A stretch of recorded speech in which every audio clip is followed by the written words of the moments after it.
وقال اللہ تبارک و تعالی فی شان حبیبہ بسم اللہ الرحمن الرحیم ان اللہ و ملائکتہ یصلون علی النبی یا ایہا الذین آمنوا صلوا علیہ وسلموا تسلیما اللہم صلی علی سیدنا و مولانا محمد وعلی آلہ و اصحابہ اجمعین۔ معزز سامعین، صوبہ پنجاب کے پیارے دوستوں، خصوصاً ضلع فیصل آباد کے احباب، السلام علیکم ورحمۃ اللہ وبرکاتہ۔ آپ سب کے ساتھ بیٹھ کر بہت مسرت اور خوشی محسوس ہوتی ہے، کیونکہ ایسا لگتا ہے کہ آپ لوگ یہاں چل کر آئے ہیں، پہنچے ہیں، کوئی خاص مقصد لے کر آئے ہیں۔ وہ مقصد، وہ ارادہ، کیونکہ بظاہر کوئی بھی دنیاوی حوالے سے کوئی خاص اعلان یا کوئی چیز بانٹی نہیں جا رہی ہے، جو کہ حالانکہ یہ انسان کی ضروریات ہیں، جو آپ سب کو چاہیے، جو حکومت وقت کی ذمہ داری ہوتی ہے، اور اس سے آپ اور ہم سب کو آگاہ ہونا چاہیے۔ اگرچہ اس طرح کی کوئی چیز یہاں پر نہیں ہو رہی، اس کے باوجود آپ چل کر آئے ہیں، تو ایسے لگتا ہے کہ آپ کے دل میں کوئی ایسا مقصد ہے جس کا پتہ بہت سارے لوگوں کو نہیں ہے، کوئی خاص چیز ہے، کوئی خاص مقصد ہے۔ اس مقصد کو آپ کا دل جانتا ہے، اس ارادے کو آپ کا دل جانتا ہے، اس مقصد کو آپ اور ہم سب کا پروردگار اللہ تبارک و تعالی جانتا ہے۔ تو یہ آپ کا اور اللہ تعالیٰ کا معاملہ ہو گیا۔ جس طرح کہ فارسی میں کہا گیا ہے کہ عاشق اور معشوق کے درمیان ایک ایسا راز پایا جاتا ہے جس کا کرامن کاتبین کو بھی پتہ نہیں ہے، لیکن ہم تو اس چیز کی طاق میں ہوتے ہیں کہ عملوں کی کوئی تعداد بڑھائیں، عبادتوں کی تعداد بڑھائیں، تاکہ کرامن کاتبین کے دفتر میں وہ فہرست کچھ لمبی اور طویل ہو جائے۔ اب یہاں کہا جا رہا ہے کوئی عاشق ایسی چیز دل میں سنبھال کے چھپا کے رکھا ہوا ہے جس کا علم کرامن کاتبین کو بھی نہیں ہے۔ اب کرامن کاتبین کو پتہ نہیں ہے تو پھر کس کو پتہ ہے؟ قرآن مجید میں اللہ تعالیٰ فرماتا ہے کہ ہم نے تمہارے اوپر مقرر کیا ہے کرامن کاتبین کو، جو کچھ تم کرتے ہو وہ جانتے ہیں، وہ ضبط تحریر میں لاتے ہیں۔ جس طرح علماء کہتے ہیں کہ وہ روز قیامت ساری چیزیں اللہ تعالیٰ کی بارگاہ میں وہ فرشتے پیش کریں گے، لیکن یہاں جو بات ہو رہی ہے کوئی ایسا عمل ہے جو کہ بہت خاص ہے، مخفی ہے، چھپا ہوا ہے، اور دنیا کو بھی اس کا پتہ نہیں ہے۔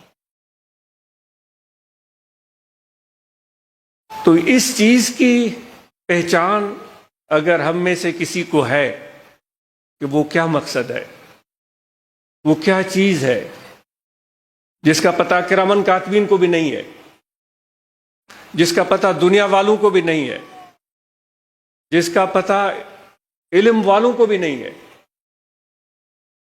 مدرسہ پڑھنے اور پڑھانے والوں کو بھی نہیں ہے، اگر ایسی چیز آپ کے دل میں آ گئی ہے تو پھر آپ کو بشارت ہو کہ آپ کو خزانہ مل گیا ہے، سرمدی خزانہ۔ سرمدی خزانہ کا مطلب کیا ہے؟ سرمد یعنی کہ ختم نہ ہونے والا ایسا خزانہ۔ خزانہ اگر ہو تو آدمی اس کو خرچ کرے تو ختم ہو جاتا ہے، وہ چیز جو کہ جس کی طرف اشارہ کیا گیا، اگر وہ چیز آپ کے دل میں آ گئی ہے اور اس کو آپ نے سمجھ دیا ہے اور اس کی اہمیت کو پا لیا ہے، تو پھر آپ کو سرمدی خزانہ، یعنی سرمدی خزانہ یہ ہے کہ جتنا خرچ کریں گے وہ اتنا بڑھے گا۔ بینک بیلنس خرچ کرنے سے ختم ہوگا، پیسے سونا چاندی خرچ کرنے سے ختم ہو جائے گی، لیکن یہ سرمدی خزانہ یہ جتنا خرچ کریں گے اور بڑھے گا۔ اور پھر جس کے دل میں یہ خزانہ ہے، جس کے دل میں یہ دولت ہے، پھر وہ ایسا شخص ہے کہ جس کے بارے میں حضور نبی کریم رؤوف رحیم صلی اللہ علیہ وآلہ وسلم فرماتے ہیں، ہم الجلساء لا یشکا جلیسہم، یہ ایسے ہم نشین ہیں، یہ ایسے لوگ ہیں۔ حضور علیہ السلام کیا فرما رہے ہیں کہ ایسے لوگ ہیں یہ کہ جن کے ساتھ بیٹھنے والا کبھی بھی محروم ہو ہی نہیں سکتا۔ تو محروم نہیں ہو سکتا، اس کا مطلب کیا ہے؟ آپ بھی سوچیں، حضور علیہ السلام نے فرمایا کہ وہ محروم ہو ہی نہیں سکتا، تو اس کا مطلب کیا ہوگا؟ آپ سوچیں، یعنی کہ وہ خزانہ دل میں رکھا ہوا ہے جس کا کرامن کاتبین کو پتہ نہیں، جس کا دنیا والوں کو پتہ نہیں، مدرسہ والوں کو پتہ نہیں، استاد اور جو علماء اور طلباء ہیں ان کو پتہ نہیں، بس اس شخص کو پتہ ہے جس کے دل میں یہ دولت ہے۔ اور کس کو پتہ ہے؟ اور جس کے ساتھ اس کا عشق ہے، جس کے ساتھ اس کی محبت ہے، جس پر وہ اپنی تن من دھن اور جان نچھاور کرتا ہے، اس کو پتہ ہے۔ میان عاشق و معشوق رمزیست، کرامن کاتبی را ہم خبر نیست۔ عاشق اور معشوق کے درمیان ایسا راز پایا جاتا ہے جس کا کرامن کاتبین کو پتہ نہیں ہے۔ ان لوگوں کے دفتر پیش کیے جائیں گے اور وہ اعمال نامے تولے جا رہے ہوں گے، ایک ایسا شخص جس کے پاس یہ سرمدی خزانہ تھا، جس کے پاس یہ دولت تھی، وہ بھی اللہ تعالیٰ کی بارگاہ میں آئے گا۔ اللہ تعالیٰ فرمائے گا، اے فرشتو کرامن کاتبین بتاؤ اس کے اعمال نامے کیا ہیں، تو وہ دفتر رکھ دیں گے۔ اللہ تبارک و تعالیٰ ارشاد فرمائے گا کہ کیا صرف اس کے یہی اعمال ہیں؟ تو کرامن کاتبین وہ فرشتے عرض کریں گے، پروردگار یا رب العالمین، جو ہم نے جانا وہ لکھ لیا ہے، نوٹ کر لیا ہے۔ فرمایا جائے گا کہ پھر ٹٹولو، پھر دیکھو کوئی اعمال رہ نہ گیا ہو۔ کہیں گے یا رب العالمین، کوئی عمل ایسا نہیں ہے جو کہ ہم نے ضبط تحریر میں نہ لایا ہو۔ تو اللہ تعالیٰ فرمائے گا ہاں آپ صحیح کہہ رہے ہیں، لیکن آپ کو پتہ ہونا چاہیے کہ یہ ایسا بندہ ہے جس کا میرے ساتھ ایک خاص رشتہ تھا،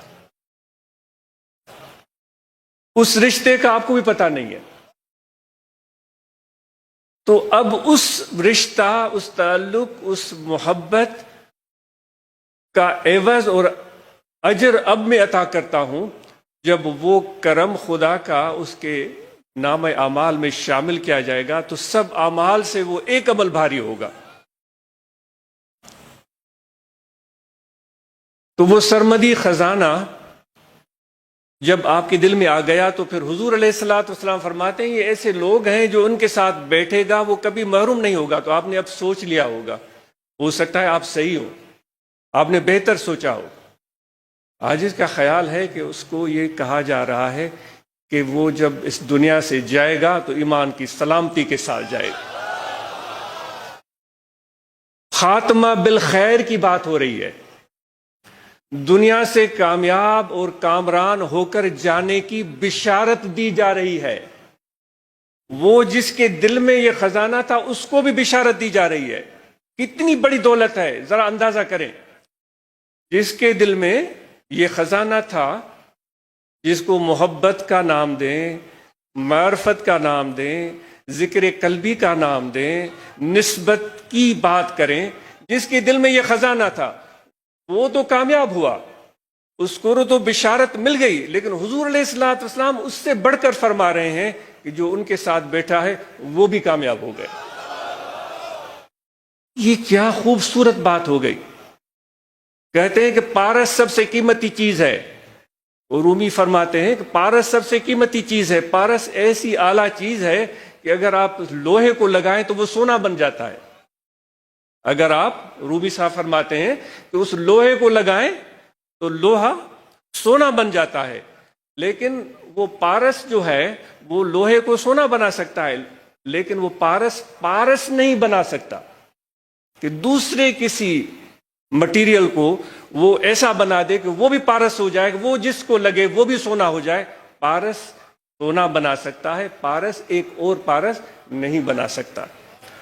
لیکن جس کے دل میں یہ حضور علیہ الصلوۃ والسلام کی نسبت سے، ہمارے مشائخ کی نسبت سے یہ محبت کا جو تحفہ ہے، وہ نسبت اور تعلق اور عشق اس کے دل میں آ گیا ہے، جس کی قدردانی اس کے دل میں ہے، وہ ایسا شخص بن گیا ہے کہ جو اس کے ساتھ بیٹھے گا وہ بھی پارس بن جائے گا، سونا نہیں، وہ پارس بن جائے گا۔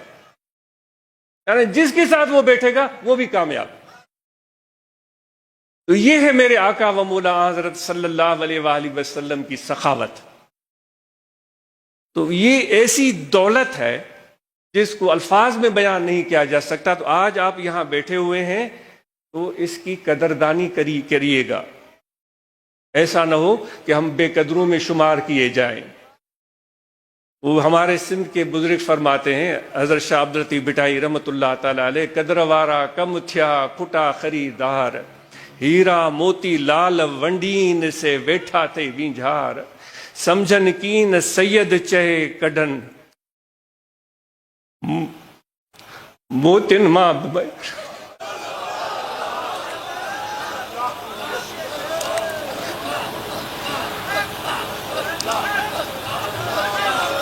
وہ کہتے ہیں کہ جو قدر کرنے والے لوگ ہیں وہ نہیں مل رہے ہیں۔ پیسے، دولت، سون چاندی کا قدر ہے اور اس کا ہونا چاہیے۔ وہ اس طرح کہ سون چاندی پیسے کو خرچ کرنے کا ڈنگ بھی آنا چاہیے، ایسے نہ ہو کہ وہ جیبیں بھری ہیں تو اس طرح خرچ کیا کہ وہ کنگال ہو گیا، یہ بھی ہونا چاہیے۔ لیکن شاہ صاحب فرما رہے ہیں کہ جو اصل دولت ہے، جو سرمدی خزانہ جس کی بات ہو رہی تھی، وہ فرماتے ہیں اس کے قدردان مل ہی نہیں رہے ہیں، اور اس کے قدردان بھی نہیں ہے، کوئی خریدنے کو بھی تیار نہیں ہے۔ وہ فرماتے ہیں وہ لوگ بیٹھے ہوئے ہیں جو ہیرے، موتی، لال، یاقوت یوں لوگوں کو پر دے رہے ہیں بے حساب، ان پر نچھاور کر رہے ہیں، لیکن ان لوگوں کو اس چیز کا قدر ہی نہیں ہے۔ وہ کہتے ہیں وہ ایسے لوگ بن چکے ہیں کہ ان کو موتیوں میں بھی عیب نظر آتا ہے۔ موتی جو کہ سیپ کے سینے میں پلتا ہے، اس میں بھی ان کو عیب نظر آتا ہے۔ تو بات طویل ہو جائے گی۔ تو اب یہ چیز آپ سے پوچھی جا رہی ہے کہ کیا وہ خزانہ، وہ محبت اور تعلق اور نسبت اور عشق اور ذکر جو کہ ہمیں مشائخ نے، ہمارے مرشد کامل نے دیا ہے، اس کی قدر اور اس کی حیثیت کا آپ کو اندازہ ہونا چاہیے۔ اگر نہیں ہے تو آج میں اپنے آپ سے پوچھتا ہوں، کیا اس کی حیثیت اور قدر اور منزلت کو ہم نے سمجھا ہے؟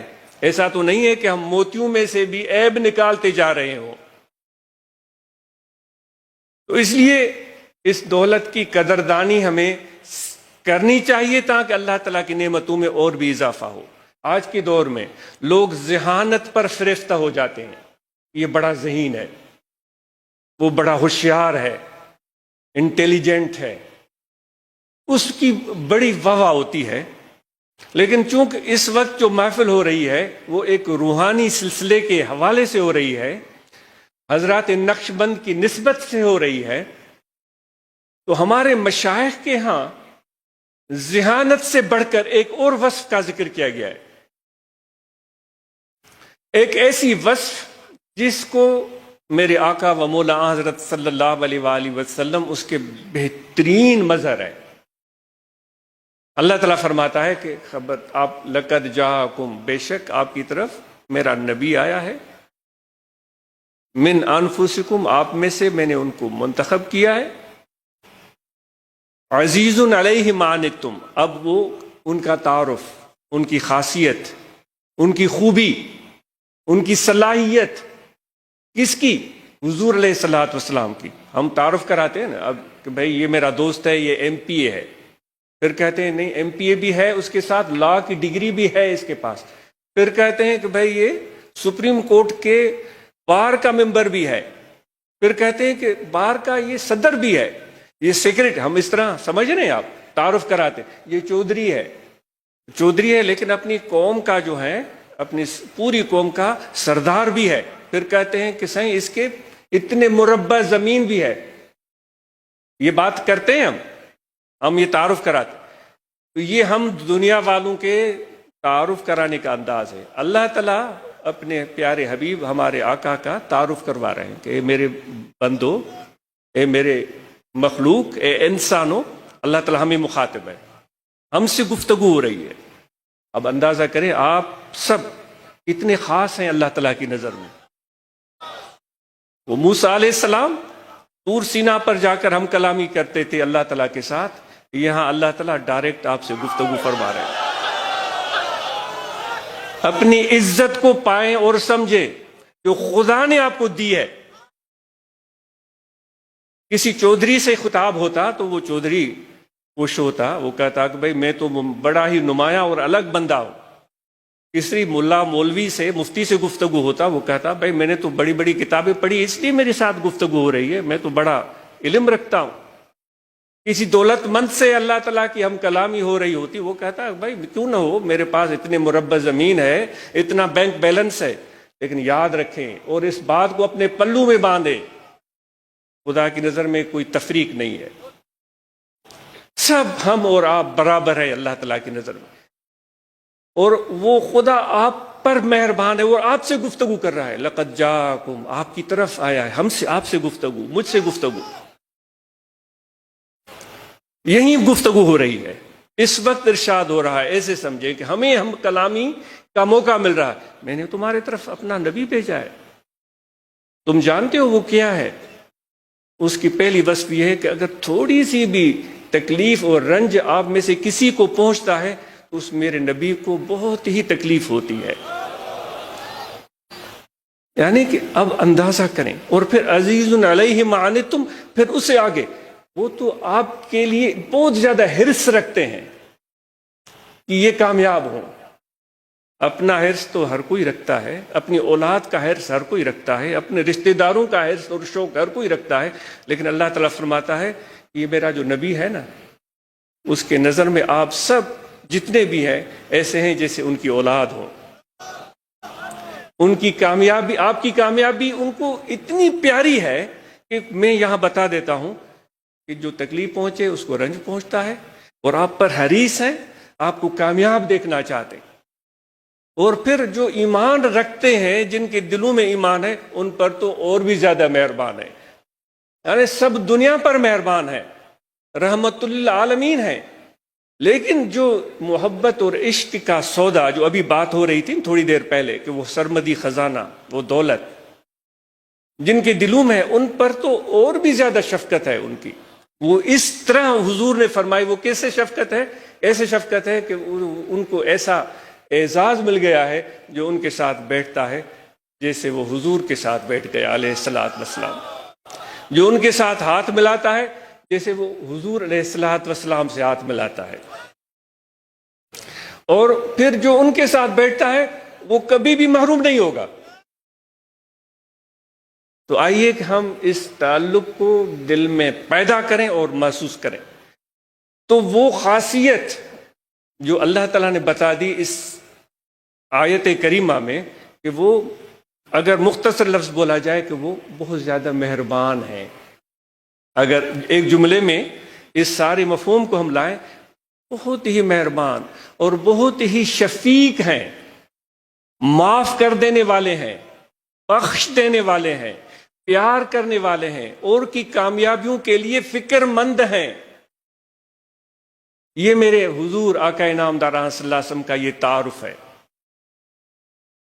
تو ذہانت اپنی جگہ، لیکن اللہ تعالیٰ کا معیار یہ نہیں ہے کہ کوئی کتنا ذہین ہے، وہ کتنا چالاک ہے۔ اللہ تعالیٰ کا معیار یہ ہے کہ وہ کتنا مہربان ہے۔ اب ہمیں حضور نے فرمایا کہ میرے نبی کی زندگی سے سبق حاصل کرو، ان کی جو اوصاف ہیں وہ مجھے پیاری لگتی ہیں، وہ وصفیں اپنے اندر پیدا کرو۔ تو اب آپ اور ہم، کیا ہم مہربان ہیں؟ مہربان کس کو کہا جاتا ہے؟ مہربان کس کو بولا جاتا ہے؟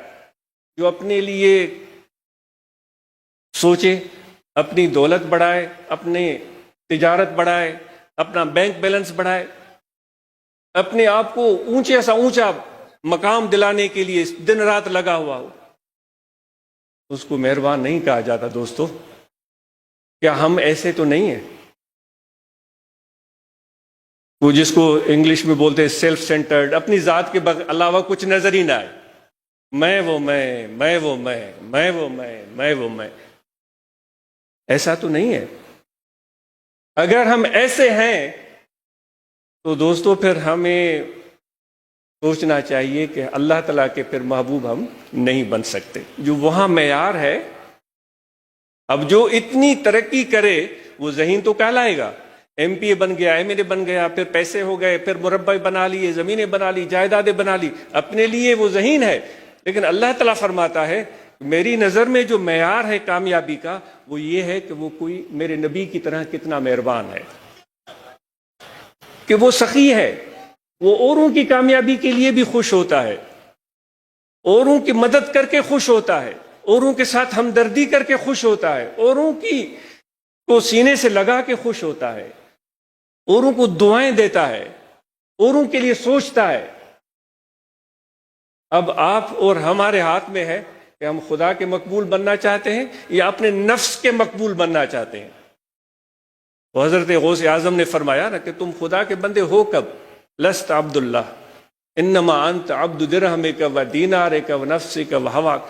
تو ہر طرف سے دعوائیں ہو رہی ہیں کہ بھئی میں بڑا مومن ہوں، میں بڑا سمجھدار ہوں، مجھے تو سب پتہ ہے، میں خدا کا بہت قرب رکھتا ہوں۔ لیکن حضرت غوث اعظم رضی اللہ تعالیٰ نے فرماتے تم خدا کے بندے ہو ہی نہیں، دن رات اپنے نفس کے لیے سوچتے ہو، اپنی ذات کے لیے سوچتے ہو، اپنے درہم روپے پیسے کے فکر میں لگے ہوئے ہوتے ہو۔ تم اللہ کے بندے کب ہو؟ تم اپنے نفس کے غلام ہو۔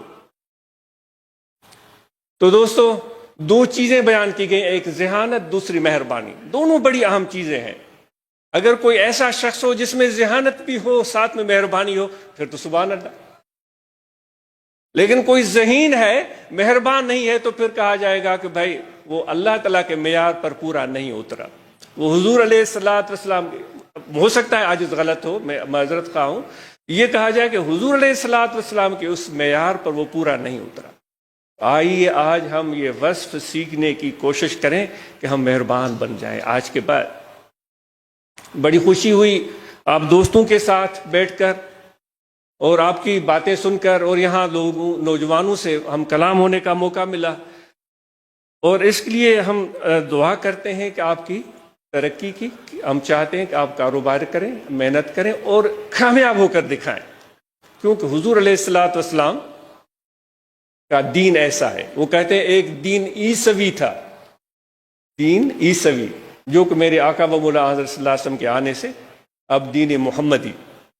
وہ دین عیسوی کیا تھا کہ حضرت عیسیٰ علیہ السلام نے دنیا کو چھوڑ دیا تھا، گھر بھی نہیں بنایا۔ کہتے ہیں کہ زندگی میں شاید آپ کو بہتر پتا ہو، اگر میں غلط ہوں تو میری تصحیح کر دیجیے گا، کبھی گھر نہیں بنایا، اور آپ گدھے پر سواری فرماتے تھے اور ہمیشہ سفر میں رہتے تھے۔ یعنی کہ بالکل اس حوالے سے وہ زہد اختیار کیا.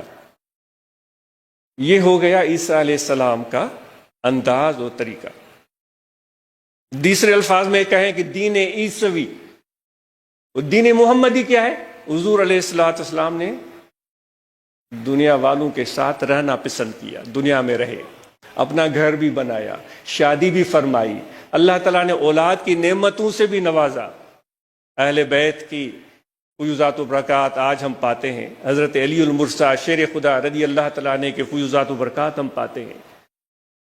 حضرت سیدہ خاتون جنت فاطمہ الزہرا رضی اللہ تعالیٰ عنہ کی فیوزات و برکات پر. یہ آپ کی اولاد جن کا فیض تا قیامت جاری رہے گا. یعنی کہ آپ لوگوں کے درمیان رہے، لوگوں کے ساتھ اٹھے بیٹھے، بازاروں میں بھی گئے، خرید و فروخت بھی کی، تجارت بھی کی، لین دین بھی کی، کاروبار اور سب چیزوں میں چلتے ہوئے ساتھ میں اللہ تعالیٰ کی اس محبت اور اس ایمان کی دولت کو بھی لوگوں تک پہنچایا. یہ ہو گیا دین محمدی. تو ہم اور آپ کو رہبانیت سے منع کیا. لا رہبانیت فی الاسلام، دنیا کو تیاگ دینا، چھوڑ دینا. ہم کہتے ہیں بھائی میں تو چلا جاؤں گا 40 دن کے لیے، دنیا کو تیاگ دیتا ہوں. حضور علیہ السلام فرماتے ہیں نہیں، تم دنیا والوں کے ساتھ رہو.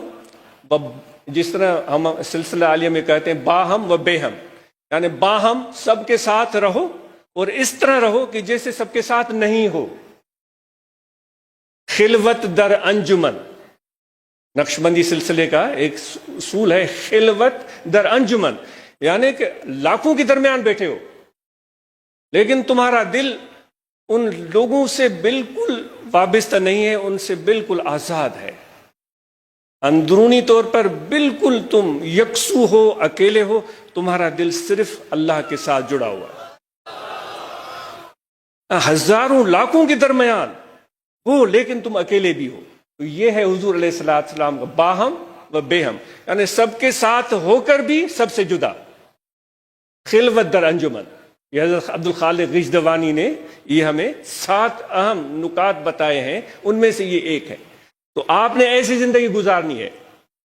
دنیا کی کام کرتے ہوئے لالچ کسے نہیں آتی، کسے نہیں آتی. لیکن میں اپنے آپ کو نصیحت کرتا ہوں، آپ کو بھی عرض کرتا ہوں، کام کرتے ہوئے لالچ آئے گی لیکن لالچ سے بچنا بھی ہے، لالچ سے بچنا بھی ہے. کیونکہ کبھی بھی وہ شخص خدا کی نظر میں محبوب نہیں ہو سکتا جو لالچ رکھتا ہو. تو یہ سلسلے عالیہ کی تعلیمات ہے جس کو ہم پانے کی اور سیکھنے کی کوشش میں لگے ہوئے ہیں. اسی لیے ہماری یہ تنظیم سازی ہے، اسی لیے ہماری یہ یہاں پر حاضری ہوئی ہے. تو اب آپ کی جو ترقی کی بات ہو رہی تھی کہ آپ کاروبار میں بڑھیں، روحانیت کی ضرورت نہیں ہے، کاروبار میں بڑھیں اور خوب ترقی کریں، اور ساتھ میں کچھ اور لوگ بھی ایسے ہوں جن کی آپ مدد کریں، ان کو بھی آپ آگے لے کر جائیں، ان کے لیے بھی آسانیاں پیدا کریں تاکہ وہ حضور علیہ السلام کی جو مہربانی والی وصف ہے اس میں سے کچھ حصہ ہمیں بھی مل جائے. آپ سمجھ رہے ہیں اس پیغام کو. اور سلسلہ نقش بندیہ میں یہ کہا جاتا ہے کہ اپنے مرشد کے ساتھ محبت کا رشتہ ایسا استوار کرو کہ مرشد کی ذات میں فنا ہو جاؤ. نقش بندی سلسلے میں یہ کہا جاتا ہے کہ مرشد کی ذات میں فنا ہو جاؤ. مرشد کی ذات میں فنا ہونا اس لیے بہترین ہے کیونکہ مرشد جو کامل ہے وہ حضور علیہ السلام کی ذات میں فنا ہوتا ہے. مرشد کامل جو ہے وہ اللہ تبارک و تعالیٰ کی ذات میں فنا ہوتا ہے. اس لیے کہا گیا ہے کہ مرشد کی ذات میں فنا ہو جانا یہ ایسا ہے حضور علیہ السلام کی ذات میں فنا فی الرسول ہو گیا اور فنا فی اللہ ہو گیا. اس مرحلے کو نقش بندی سلسلے میں آسان کر دیا گیا ہے. مرشد کی ذات میں فنا ہو جاؤ تو تم فنا فی الرسول اور فنا فی اللہ ہو جاؤ گے. تو جتنا ہم اس مرحلے پر محبت کو، تعلق کو، نسبت کو مضبوط بنائیں گے اتنا ہی ہمیں روحانیت اور طریقت کے فوائد حاصل ہوں گے. اور آخر میں طریق ذکر عرض کر دیا جاتا ہے. بڑی خوشی اور مسرت ہوئی، دوستوں نے اپنی رپورٹ سے واقف کیا صوبہ پنجاب میں کہ 100 کے قریب خلفاء کام کر رہے ہیں، 100 مدارس ہیں. اور ماشاءاللہ انہوں نے نہ صرف یہ کہ برانچز قائم کی ہیں بلکہ اپنے ماحول کو بہتر بنانے کے لیے اللہ تعالیٰ فرماتا ہے نا کہ ہم نے زبور میں لکھ دیا تھا وَلَقَدْ كَتَبْنَا فِي الزَّبُورِ، ہم نے زبور میں لکھ دیا تھا کہ یہ جو میری زمین ہے ان الارض يرثها عبادی الصالحون، اس زمین کے وارث وہ ہوں گے جو صالح ہوں گے۔ صالح صلح سے لیا گیا ہے، یعنی کہ اس خدا کی زمین میں صلح کا پیغام عام کریں گے، دلوں کو جوڑیں گے، محبتیں بڑھائیں گے، لوگوں کو اندر جو نفرتیں ہیں ان کو مٹائیں گے۔ صالح اسی کو بولا جاتا ہے کہ اللہ تعالیٰ فرماتا ہے ہم نے لکھ دیا تھا کہ میرے اس زمین کے جو وارث ہیں وہ صالح لوگ بنے۔ تو اس خدا کی کائنات میں ہم مثبت کردار اس طرح بھی ادا کر سکتے ہیں کہ جو بھی سانس لینے والے جانور ہیں، جس میں انسان ہیں، پرندے ہیں، ہر طرح کے، ان کے لیے بھی سہولت اور آسانی ہو۔ جو آپ درخت لگاتے ہیں اس سے ہم بھی فائدہ لیتے ہیں، پرندے بھی فائدہ لیتے ہیں، جانور بھی فائدہ لیتے ہیں۔ تو اللہ تعالیٰ کے اس کائنات میں آپ کا ایک کردار، ایک عمل شامل ہو جاتا ہے، وہ مثبت ایک عمل، اس کو صلح یا اصلاح یا بہتر بنانے کی کوشش کہا جا سکتا ہے۔ تو یہ بڑی خوشی ہوئی، اور نہ صرف یہ بلکہ انہوں نے یہ بھی بتایا کہ ضرورت مند لوگوں کی مدد کر رہے ہیں، جو ایسے ہمارے پڑوس میں رہتے ہوں، غریب، یتیم، بیوہ، ان کی مدد کر رہے ہیں۔ آپ کو مبارک ہو، اسی جذبے کو قائم رکھیں۔ اور پھر صرف یہی نہیں بلکہ صحت کے حوالے سے سماجی بیداری پیدا کر رہے ہیں۔ ہم میں سے لوگ اکثر زیادہ کھاتے ہیں، آپ کو پتہ ہے کہ سلسلہ نقش بندیہ میں یہ کہا جاتا ہے کہ کھانا کم کریں، کھانا کم کریں۔ ہم کوشش کرتے ہیں جب گھر میں ہوتے ہیں 2 ٹائم سے کھانا زیادہ نہ کھائیں۔ ہر ایک کی طبیعت ہے، آپ اپنی طبیعت کو دیکھیں، 2 ٹائم سے زیادہ کھانا نہ کھائیں، اور ناشتہ کریں اور پھر رات کا کھانا جلدی کھا لیں۔